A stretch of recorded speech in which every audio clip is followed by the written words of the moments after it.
So you can come up with what you consider to be the value of the entire entity. And my client maybe owns 10% of that entity. Right. So the entire value divided by 10, in one way of looking at it, that's the answer. But there might be reasons why the total value divided by 10 isn't the right answer. And that's what you're getting at when you use that term discounting. And I know you have some particular types of discounts that you apply in a situation. So go ahead and talk about what those would be. Certainly, and that's a great point. That's also why often we get involved, because there is that idea that you could just take the pro rata value. If the partnership is worth $1 million and I own 10% of it, I have $1 million interest in this.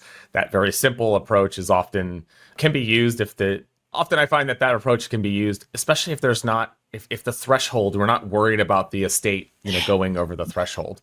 But when there is a concern about that, the discount idea is really to look at this idea that there's two main components of these discounts that we're evaluating. The first is control.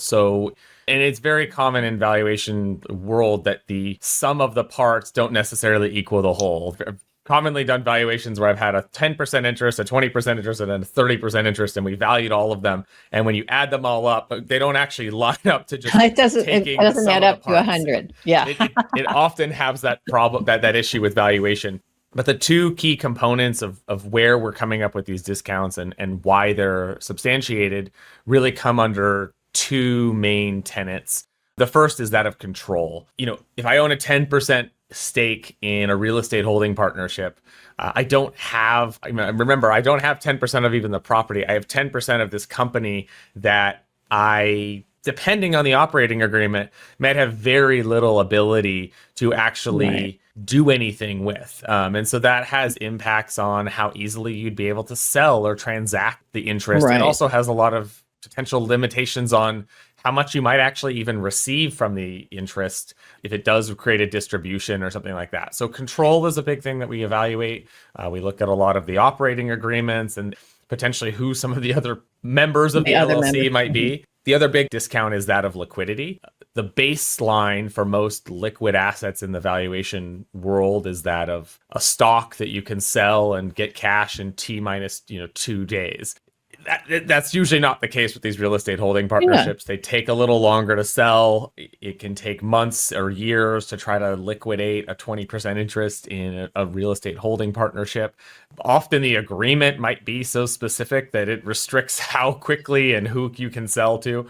So there can be a lot of timing issues with getting your money out of the prorated value. And so to account for that factor, there's also some discounts related to either what's called marketability or liquidity.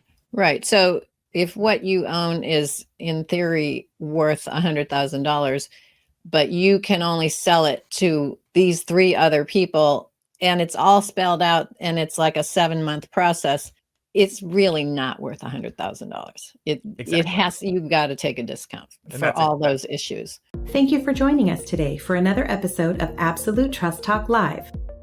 If you enjoyed listening in, then don't forget to subscribe.